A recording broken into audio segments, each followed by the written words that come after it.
Carla Narraciones presenta La espera de Jorge Luis Borges.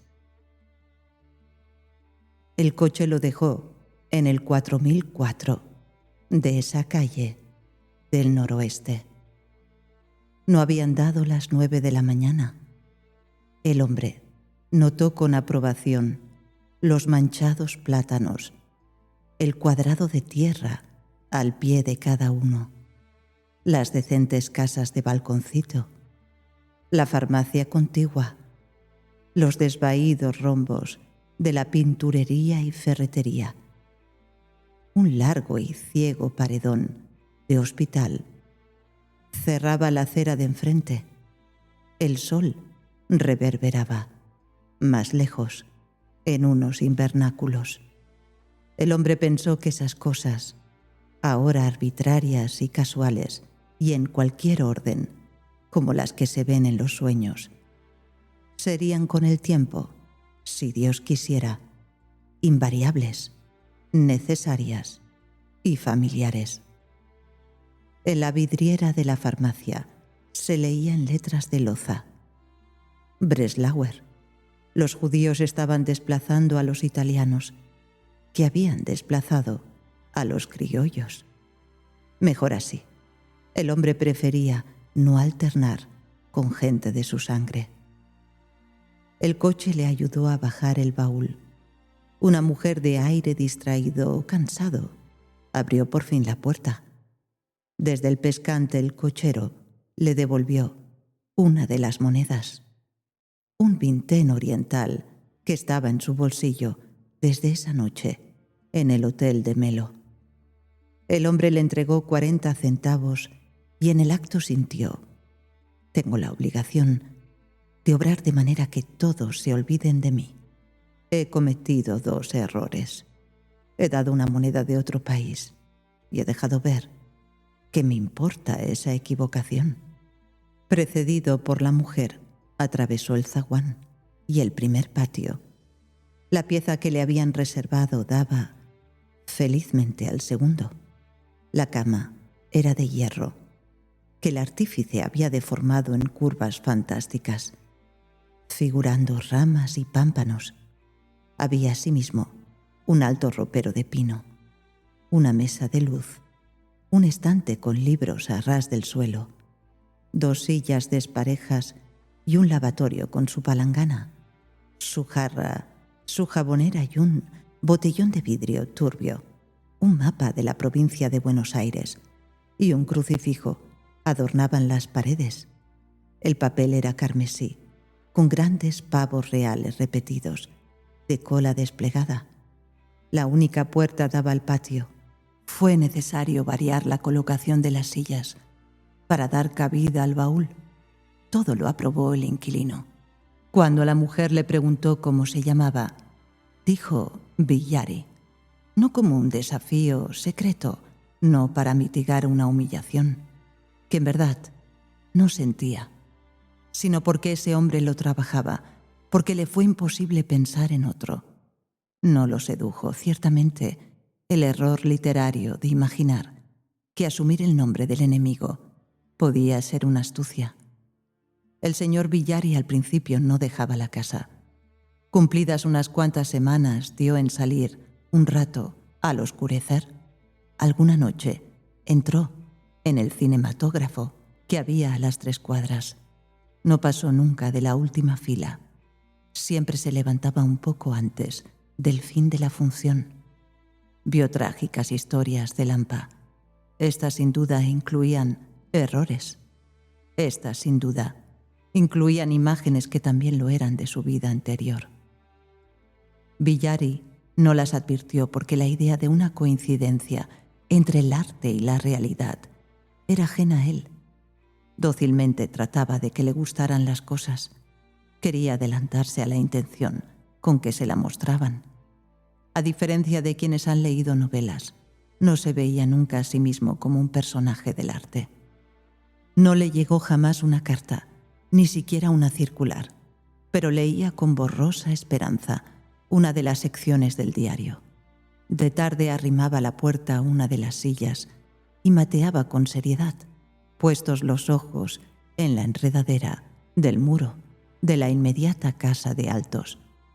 Años de soledad le habían enseñado que los días, en la memoria, tienden a ser iguales, pero que no hay un día, ni siquiera de cárcel o de hospital, que no traiga sorpresas, que no sea al trasluz una red de mínimas sorpresas. En otras reclusiones había cedido a la tentación de contar los días y las horas, pero esta reclusión era distinta, porque no tenía término, salvo que el diario, una mañana, trajera la noticia de la muerte de Alejandro Villari. También era posible que Villari ya hubiera muerto, y entonces esta vida era un sueño. Esa posibilidad lo inquietaba, porque no acabó de entender si se parecía al alivio o a la desdicha. Se dijo que era absurda y la rechazó. En días lejanos, menos lejanos por el curso del tiempo que por 2 o 3 hechos irrevocables, había deseado muchas cosas, con amor, sin escrúpulo. Esa voluntad poderosa que había movido el odio de los hombres y el amor de alguna mujer. Ya no quería cosas particulares, solo quería perdurar, no concluir. El sabor de la hierba, el sabor del tabaco negro, el creciente filo de sombra que iba ganando el patio, eran suficientes estímulos. Había en la casa un perro lobo, ya viejo. Villari se amistó con él. Le hablaba en español, en italiano y en las pocas palabras que le quedaban del rústico dialecto de su niñez. Villari trataba de vivir en el mero presente, sin recuerdos ni previsiones. Los primeros le importaban menos que las últimas. Oscuramente, creyó intuir que el pasado es la sustancia de que el tiempo está hecho. Por ello es que éste se vuelve pasado enseguida. Su fatiga, algún día, se pareció a la felicidad. En momentos así no era mucho más complejo que el perro. Una noche lo dejó asombrado y temblando, una íntima descarga de dolor en el fondo de la boca. Ese horrible milagro recurrió a los pocos minutos y otra vez hacia el alba. Villari al día siguiente mandó buscar un coche, que lo dejó en un consultorio dental del barrio del Once. Ahí le arrancaron la muela. En ese trance no estuvo más cobarde ni más tranquilo que otras personas. Otra noche, al volver del cinematógrafo, sintió que lo empujaban. Con ira, con indignación, con secreto alivio, se encaró con el insolente. Le escupió una injuria soez. El otro, atónito, balbuceó una disculpa. Era un hombre alto, joven, de pelo oscuro, y lo acompañaba una mujer de tipo alemán. Villari esa noche se repitió que no los conocía. Sin embargo, 4 o 5 días pasaron antes de que saliera a la calle. Entre los libros del estante había una Divina Comedia, con el viejo comentario de Andreoli. Menos urgido por la curiosidad que por un sentimiento de deber, Villari acometió la lectura de esa obra capital. Antes de comer, leía un canto y luego, en orden riguroso, las notas. No juzgó inverosímiles o excesivas las penas infernales y no pensó que Dante lo hubiera condenado al último círculo donde los dientes de Ugolino roen sin fin la nuca de Ruggeri. Los pavos reales del papel carmesí parecían destinados a alimentar pesadillas tenaces, pero el señor Villari no soñó nunca con una glorieta monstruosa hecha de inextricable pájaros vivos. En los amaneceres soñaba un sueño de fondo igual y de circunstancias variables. 2 hombres y Villar entraban con revólveres en la pieza y lo agredían al salir del cinematógrafo. O eran los 3 a un tiempo el desconocido que lo había empujado, o lo esperaban tristemente en el patio y parecían no conocerlo.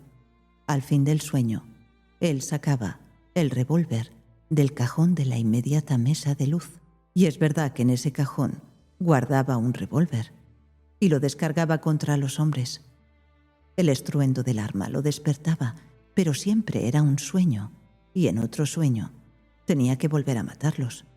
Una turbia mañana del mes de julio, la presencia de gente desconocida, no el ruido de la puerta cuando la abrieron, lo despertó.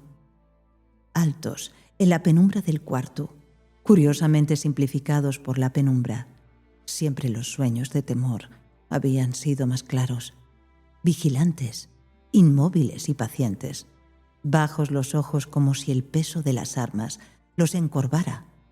Alejandro Villari y un desconocido lo habían alcanzado, por fin. Con una seña les pidió que esperaran y se dio vuelta contra la pared, como si retomara el sueño. ¿Lo hizo para despertar la misericordia de quienes lo mataron? ¿O porque es menos duro sobrellevar un acontecimiento espantoso que imaginarlo, aguardarlo sin fin? O, y esto es quizá lo más verosímil, para que los asesinos fueran un sueño, como ya lo habían sido tantas veces, en el mismo lugar, a la misma hora. En esa magia estaba cuando lo borró la descarga.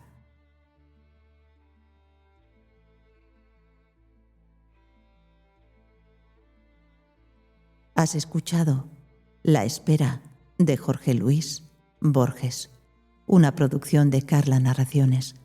Todos los derechos reservados. Si te ha gustado este vídeo, no te olvides de dar un me gusta para apoyar el canal. También puedes comentar qué te ha parecido este cuento.